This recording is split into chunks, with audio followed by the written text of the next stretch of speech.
kapatid, nandito na naman po sa inyong harapan ang inyong maliit na lingkod.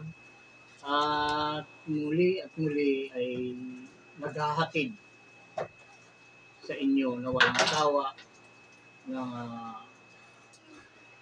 mabubuting balita. Yan. Dahil yung kasi mga kapatid, yung nakasulat, kailangan ng ang ihahatid nating balita ay mabuti. Dahil walang ibang mabuti mga kapatid kundi yung mga utos at mga salita ng ating Ama. Pag sinabing mabuti, yan ay utos ng ating Ama. Kaya ito yung mabuting balita mga kapatid. Dito mo maririnig ang lahat ng ipinag-uutos ng ating Ama para sa ating ikaliligtas. Dito sa panahon ito ng kaparusahan. Panahon ngayon ng paglipol mga kapatid. Marami nang naniniwala na panahon ng paglipol. Ang problema nga lang kung paano tayo makakaiwas sa paglipol na ito, mga kapatid. At yan ang ating pag-uusapan ngayon. Bago yan ay nais ko muli na ibigay sa inyo ang ibinigay din sa akin ng ating Ama. Sa bawat pagdating sa ganitong araw at oras ay meron tayong tinatanggap sa ating Ama. Sa lahat ng mga nakikinig ng programang ito na ibinaba ng ating Ama dito sa lupa, at ito ay mula sa langit ng mga langit na siyang tahanan ng ating Ama. Saan man kayo naroroon mga kapatid, ano man ang inyong katayuan sa buhay, ano man ang inyong dinaranas ngayon, kayo man namin mga karamdaman, yan. Pagagalingin kayo ng ating Ama, manatili lamang kayo na nakikinig at sikaping unawain ang inyong mga napapakinggan upang inyong matupad. Sa inyong lahat mga kapatid, ang biyaya, awa at kapayapaan ng Ama sa pamamagitan ng Espiritu ng kanyang panganay na anak na si Isa na ating Panginoon ng mga Panginoon at ating Hari ng mga Hari ay sumainyo nawang lahat. Siya nawa at siya nawa. Ito mga kapatid, ating pag-uusapan na naman, at hindi lang pag-uusap ang kailangan dito. Kailangan itong ating maririnig na ito mula sa ating Ama sa pamamagitan ng bibig ng kanyang huling sugo ay ating tanggapin at suriin nating mabuti upang tayo ay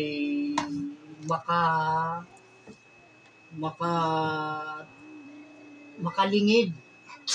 Ang lingid, ang bang ibig sabihin ng lingid? Mailihis o matakpan ng kaligtasan mga kapatid. Dahil ngayon nga ay panahon na ng kapahamakan, panahon ng paglipol mga kapatid.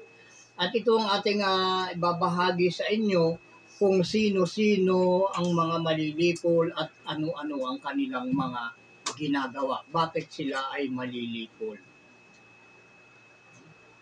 Dahil ito matagal na, mga kapatid, matagal na itong binabanggit ng ating Ama nung unang panahon pa hanggang ngayon. Pero itong panahon ito ngayon, ito yung huling araw na.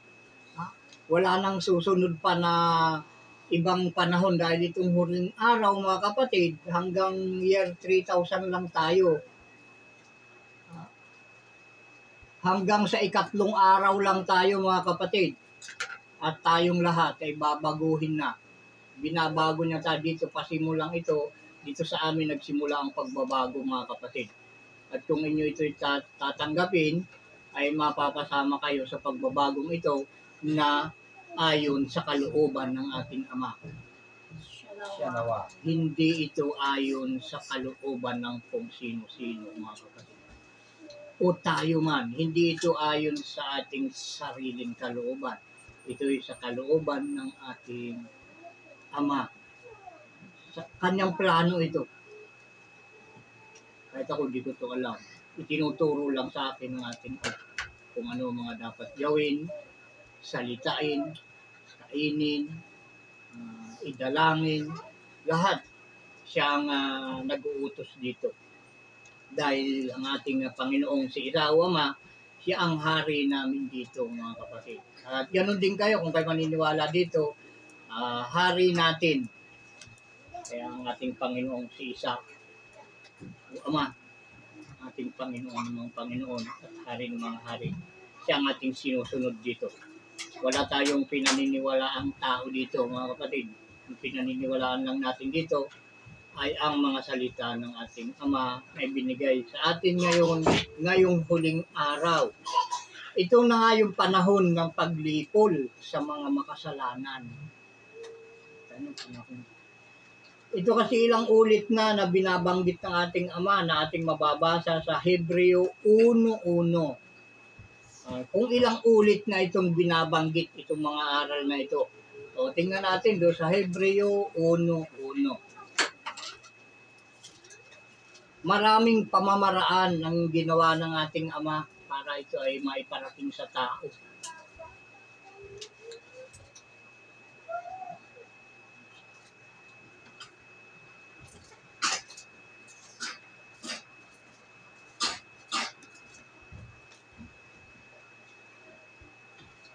Ang problema nga lang, hindi pinaniwalaan. Pinapatay pa nga ng mga tao, yung mga propeta na sinugo ng ating Ama.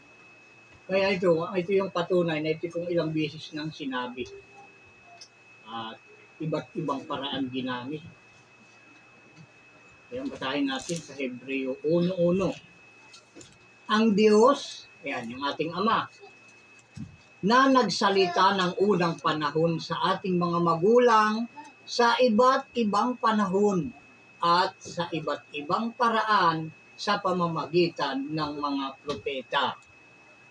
Kita nyo mga kapatid, kung ating uunawaing mabuti itong ating binasa, ito pala ay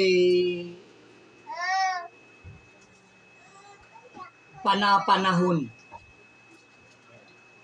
at iba't ibang panahon ginagawa ng ating. Ngayon nga, panahon ng paglipol. Ngayon, iba't ibang panahon. At sa bawat panahon na yun na talagang inilalabas ng ating Ama yung kanyang liwanag dahil siya ay Ama ng mga ilaw, mga kapatid ang ating Ama. At yung kanyang kaliwanagan ay walang naghaharing kadiliman doon sa kaliwanagan na yun kaya ikaw ay tinamaan nun, mga kapatid. Pag isa ka sa tinatawag ay malinaw na ikaw ay susunod ng walang bulong-bulong, mga kapatid. Ikaw ay isa sa tinatawag. Ito yung patunay na ito sa iba't ibang paraan, sa iba't ibang panahon, nung unang panahon, sa iba't ibang panahon, sa iba't ibang paraan, ito ay pinag-uutos ng ating Ama. Sinalita sa kanyang mga alipin ng mga propeta. Ngayon, kagaya ngayon mga kapatid, na paulit-ulit nating sinasabi sa Gawa 3:22-23 na may susuguin. Yan. Basahin natin. Tingnan natin doon sa Gawa 3:22-23. Tingnan natin.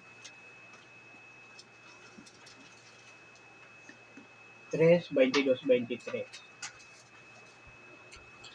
Tunay na sinabi ni Moises, ang Panginoong Diyos ay magtitindig sa inyo ng isang propetang gaya ko mula sa gitna ng inyong mga kapatid. Siya ang inyong pakinggan sa lahat ng mga bagay na sa inyo'y sasalitain niya. At mangyayari na ang bawat kaluluwa na hindi makinig sa propetang yaon ay pupuksaing lubos mula sa gitna ng bayan. Siya nawa. Kaya itong propetang ito na nagsasalita sa inyong harapan, mga kapatid, ay inyong pakinggan. Hindi lang yung papakinggan nyo na hindi nyo naman gagawin yung inyong napakinggan. Dahil doon ka lang maliligtas mga kapatid. Doon ka lang hindi mapupuksa doon sa napakinggan mo na iyong ginagawa. Hindi ka maliligtas sa pamamagitan ng pakikinig lamang mga kapatid. Kailangan gawin mo dahil ang naririnig mo dito sa propetang ito ngayon ay utos. At ang utos ay kailangan gawin mga kapatid.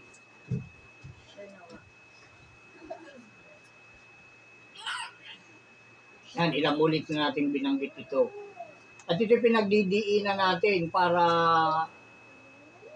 pagdinaanan ng kaparusahan ng bawat tao, hindi niyo masisisi ang ating Ama.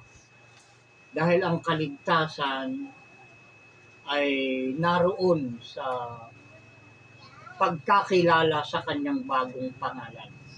Dahil walang ibang pangalan sa silong ng langit na ibinaba ang Ama dito sa mga tao na sukat ikaligtas. Nasa pangalan. Ngayon, kung kaya mong bagitin yung pangalang yun ngayon ng ating Panginoon, ang ating Panginoong si Isaw, Ama, yun ang kanyang bagong pangalan ngayon, nandun yung kaligtasan mga kapatid. Siya nawa.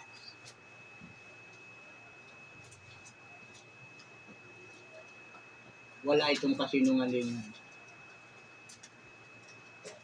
Dahil dito magkakasubukan ang lahat ng relihiyon mga kapatid.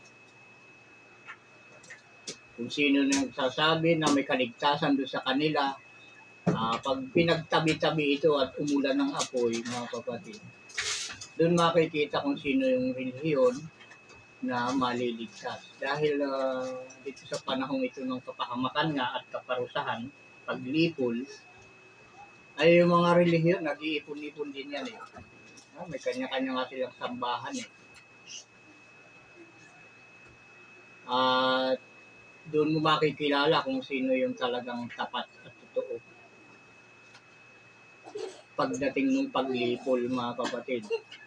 Ang masama nga lang dyan, saka mo lang malalaman na ito ay totoo, andong pa sa mga hindi naniniwala. Kasama ka ng mga hindi naniniwala. Saka mo lang malalaman na totoo pala, nandiyan na, umuulan na ng apoy. Pero nandun ka sa grupo ng mga hindi naniniwala. May pagitan nito eh.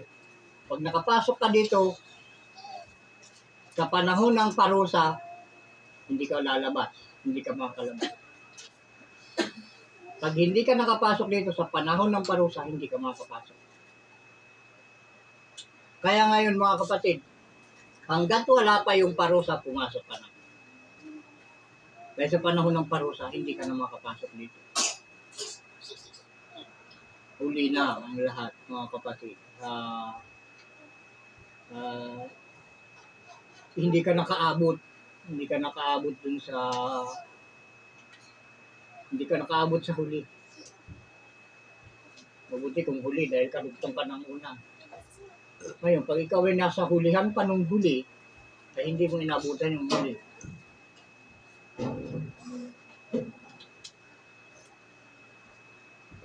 Ang hulihan ng huli ay talagang wala ng kaligtasan. Hindi mo inabutan yung huli. Yung huli, may kaligtasan pa mga kapatid. Pero pag nandun ka sa likuran ng huli, wala nang pag-asa doon. Hindi ka napasok doon mga kapatid. Ito mga kapatid, ating babasahin yung mga patungkol sa mga malilipol. Andun sa unang-una, Isaias 1:28. Isaias 1:28.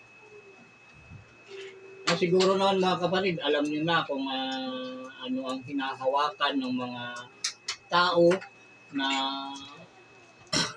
nakikinig dito. Kailangan may papel ka at ballpen o kahit hindi ballpen, kahit lapis lang mga kapatid, yung sumusulat din yan. Pwede na rin yan. Isaias 1, 28. Kontrata.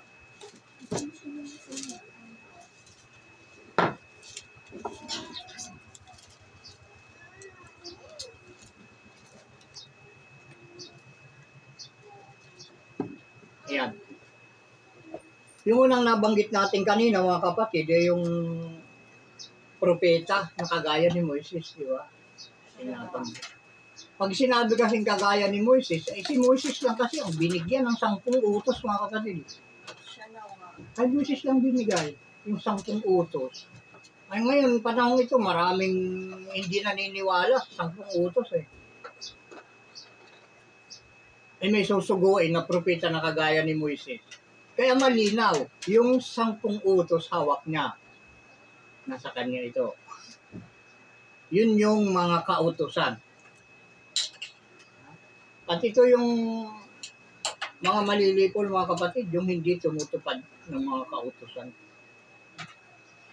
Yun yung mga makasalanan, mga mananalangsang na yan. Yan, yung mababasa natin sa Isaiah 1:28. Tingnan niyo, mga kapatid. Ngunit ang pagkalipol ng mga mananalangsang at ng mga makasalanan ay magkakapisan at silang nagtatakwil sa Panginoon ay mga lilipol. Pag hindi ka kasi naniwala sa kautusan, ibig sabihin isa kang mananalangsang. Ay yung isang ibig sabihin ng mananalangsang, mga kapatid, yung kinukontra mo yung utos, humaharang ka dun sa utos. Halimbawa, mga kapatid, ito'y utos. Ha? Ay diretso yung daan, ay humarang ka. Ayaw mong padiretsuhin yung utos. Yun yung mananalangsang, hinaharangan mo yung utos. Naririnig mo pero hindi mo tinutupad. Dahil kailangan pag narinig mo yung utos, gawin mo para dire-diretso. Tuloy-tuloy. Ay pag narinig mong utos, hindi mo ginawa, hinarangan mo yon dahil hindi mo pinatuloy, hindi mo ginawa. Pag ginawa mo, pinatuloy mo yung utos. Dire-diretso, hindi mo hinarangan. Hindi mananalangsang ang tawag sa iyong ganun, kundi tagatupad ng kautusan.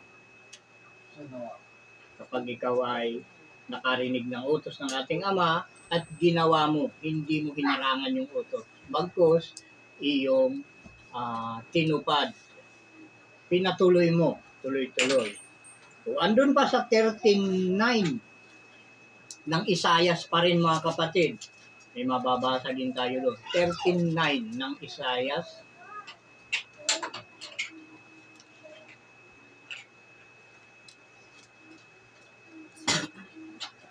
Kita nyo, mga kapatid. Basahin na natin. 13:9 ng Isaiah. Narito, ang kaarawan ng Panginoon ay dumarating. Mabagsik na may puot at mabangis na galit upang gawin ang kagibaan. Upang gawin kagibaan ang lupa at upang lipulin mula roon ang mga makasalanan niyaon. Ito nyo, mga kapatid. Lilipulin yung mga makasalanan.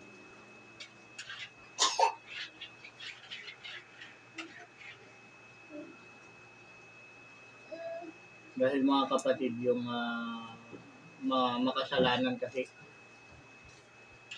yan ay nagkalat.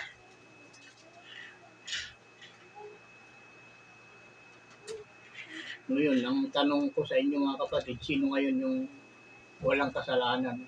Dahil nakasulat sa banal na kasulatan, walang gumagawa ng mabuti. Wala kahit isa. Naniniwala kayo doon? Ngayon ay nakasulat. Kaya kung ating mababasa yung salitang ito, na walang gumagawa ng mabuti, wala kahit isa. Ibig sabihin, kailangan natin itong utos na ito upang tayo'y maging mabuti. Dahil iisa lang ang mabuti, kagaya ng nabanggit ko kanina, mga kapatid. Iisa lang ang mabuti, ang utos ng ating Ama. Siya nawa. Ay walang gumagawa ng mabuti, wala kahit isa. Ngayon, kung ibig mong maging mabuti, hawakan mo yung utos ng ating Ama na walang ibang mabuti kundi iyon. Yan.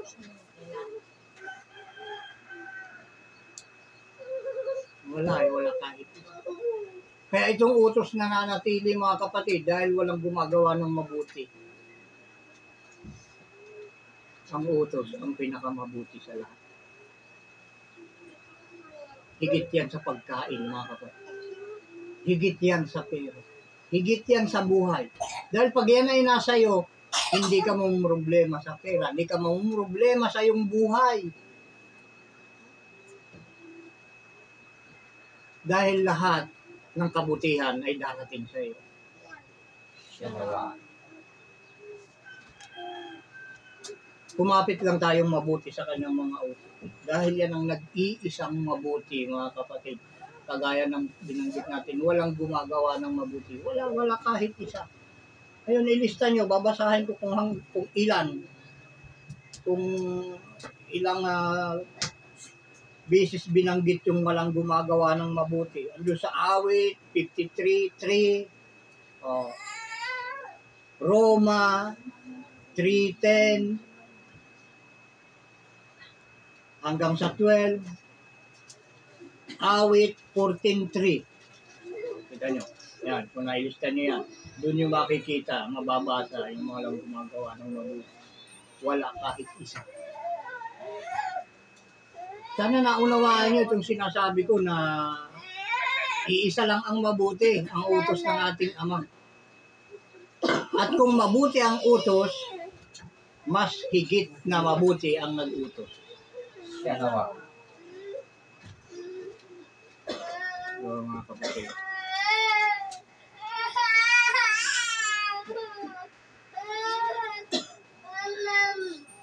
Ayun pa, may babanggitin pa tayo dun sa Awit 1:6. 1:1 hanggang 6. Atras tayo. Awit 1:1 hanggang 6.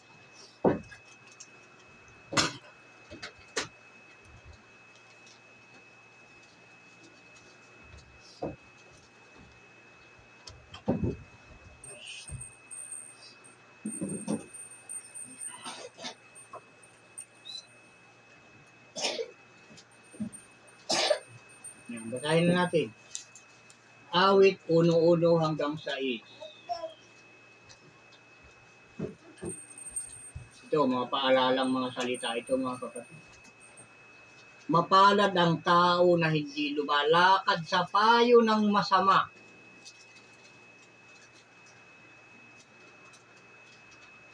Ni tumatayo man sa daan ng mga makasalanan. Ni nauupo man sa upuan ng mga manglilibak. Manglilibak sa Ilocano, nauyaw. Kundi ang kanyang kasayahan ay nasa kautusan ng Panginoon. Kailangan doon ka magiging masaya. Masaya ka sa araw-araw dahil tinutupad mo yung utos ng ating Panginoong si Isa. At sa kautusan niya, nagbubulay-bulay siya sa araw at gabi. At siya'y magiging parang punong kahoy na itinanim sa tabi ng mga agos ng tubig o sa siping na nagbubunga sa kanyang kapanahunan.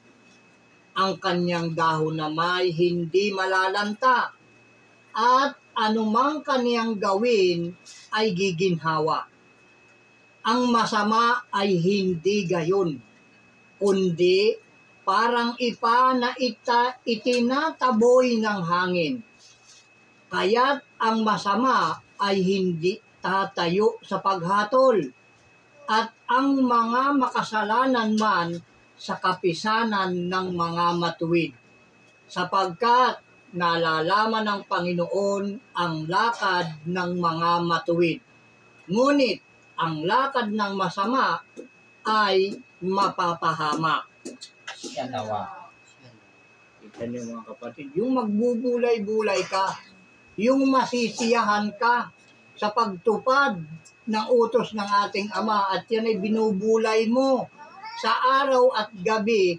Ang tawag sa iyo ng ating Ama ay matuwid.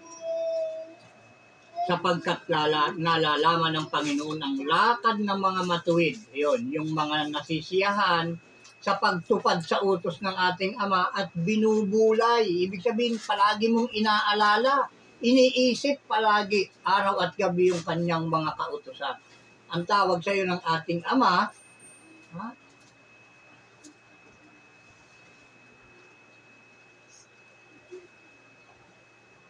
Anong tawag sa iyo ng ating Ama? Nalalaman niya ang lakad ng matuwid. Ayun, yun. Doon malalaman pala ng ating Ama na ikaw ay matuwid pag ganoon ang iyong ginagawa. Yun, ang tawag sa iyo ay matuwid. Siya nawa.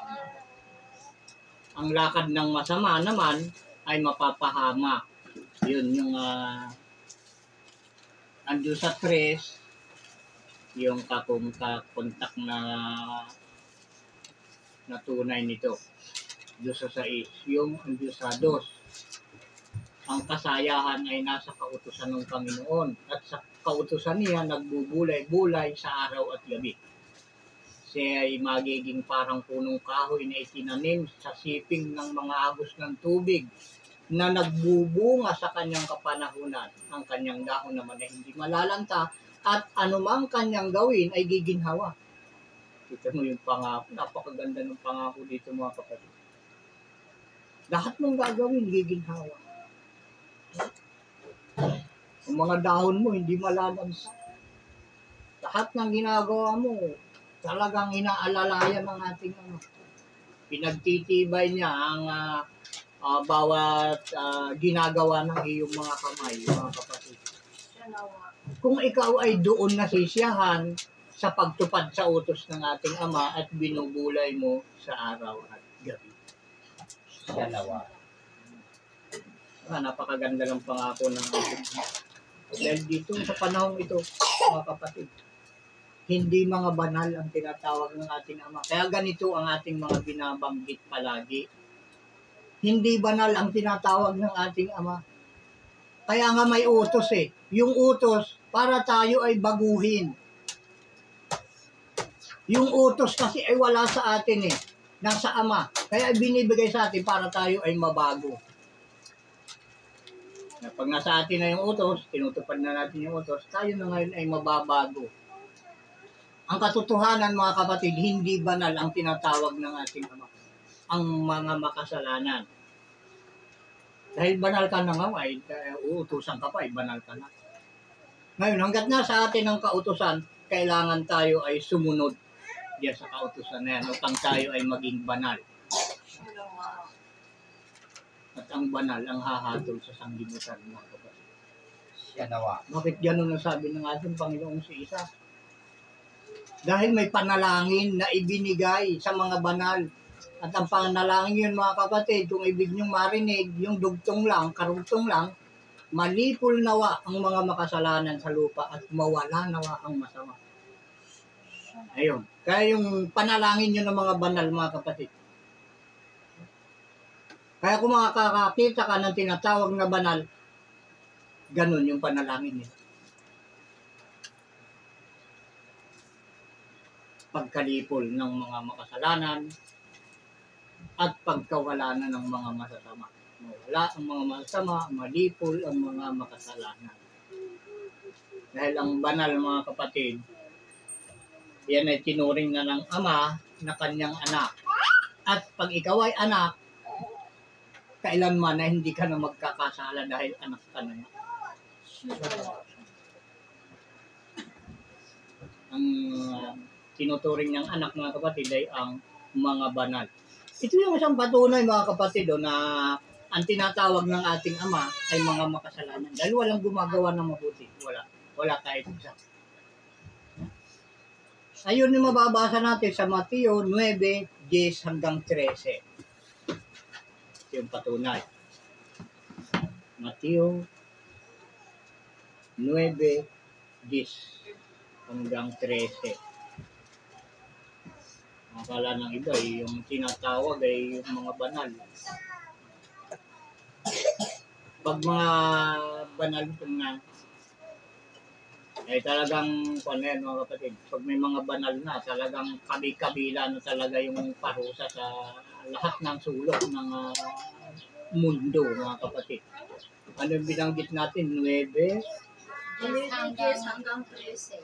9 hanggang 13. Ayan.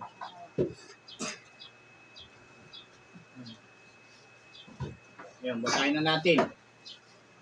Matthew 9 hanggang 13. At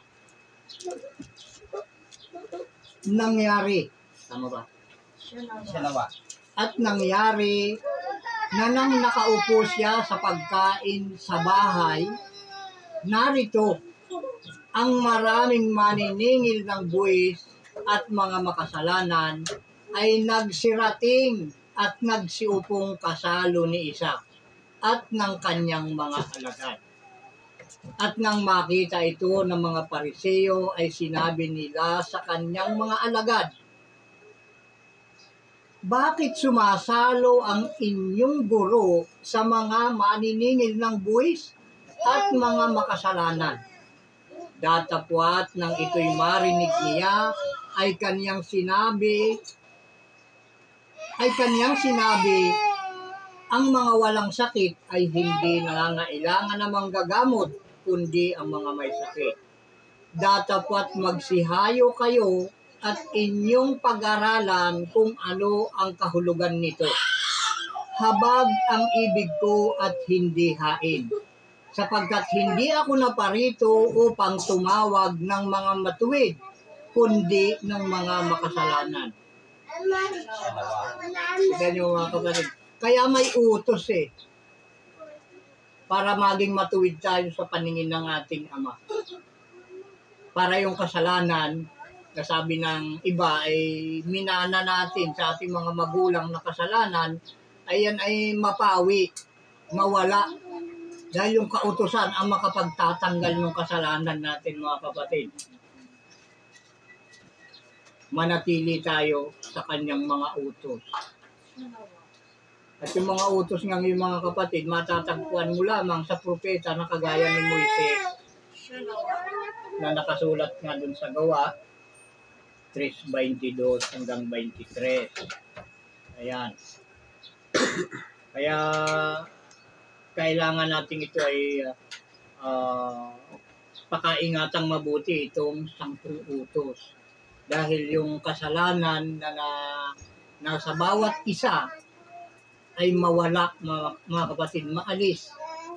Yung kabaluktutan na ating pinagisnan ay mawala at mapalitan ng utos ng ating Ama na siya ang matuwid. Yun, magiging matuwid tayo doon mga kapatid. Dahil yan nga ang katuwiran na mula sa ating Ama. May nalampasan tayo dun sa isa kanina, Awit 104. 104:35. Yun, balikan natin yun mga kapatid. Awit 104:35.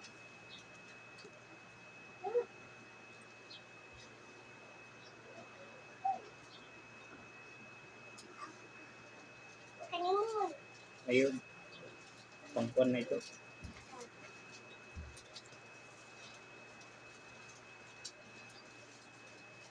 Nabanggit natin kanina pala ito mga kapatid. Ito pala yung laman nito mga kapatid. Yung sinabi natin kanina na malipol nawa ang mga makasalanan sa lupa at mawala nawa ang masama. Purihin mo ang Panginoon na kaluluwa ko. Purihin ninyo ang ating Panginoon Jesus. Ayan, yun yung nakalagay doon sa Awit 104:35 mga kapatid.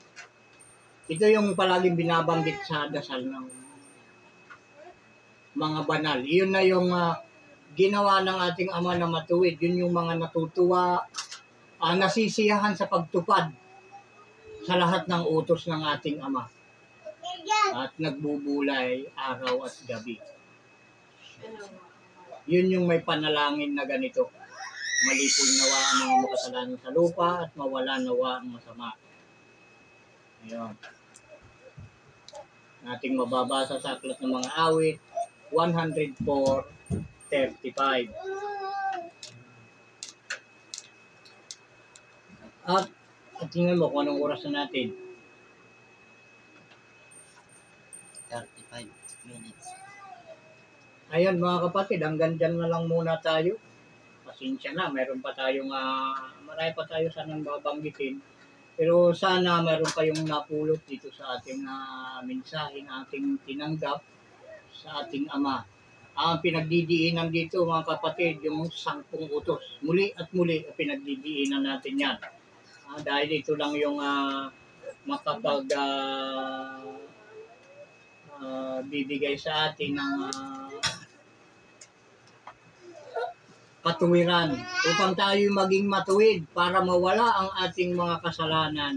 Tayo ay kumapit, tumupad at manatili sa buong kautusan.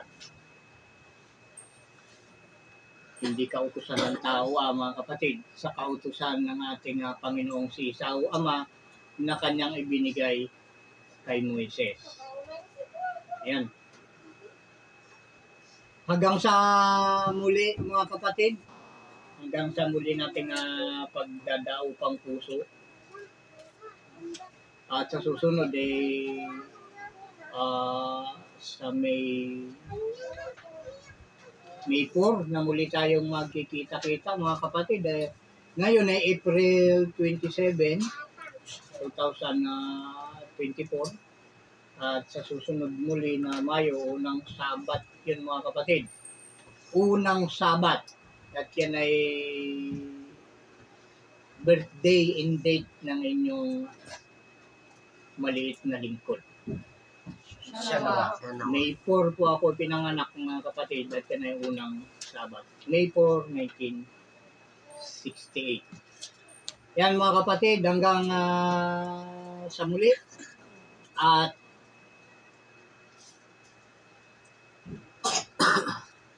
muli sa lahat ng mga nakinig at walang sawa na tumutupad ng mga utos ng ating Ama. Unang-una kay Rodessa Pastor Litana, kay Laina Pastor Litana, kay Gimaris Kakatyan, lalong-lalo na kay Florida Ilinman Pastor, wala na ba? At sa kanya ring pamilya. At sa inyong lahat mga kapatid na sumusubaybay at tumutupad, nagbubulay-bulay ng mga utos ng ating Ama. Ang biyaya, tawa at kapayapaan mula sa ating Ama sa pamamagitan ng Espiritu ng kanyang panganay na anak na si Isa na ating Panginoon, mga Panginoon at ating Hari ng mga Hari ay sumainyo nawang lahat. Siya nawa at siya nawa. Yan po mga kapatid, pakinggan nyo na lang at panoorin ng patutuo dahil kailangan ng patutuo sa lahat ng mga salita na ipinahayag saan mang dako mga kapatid. Hanggang sa muli.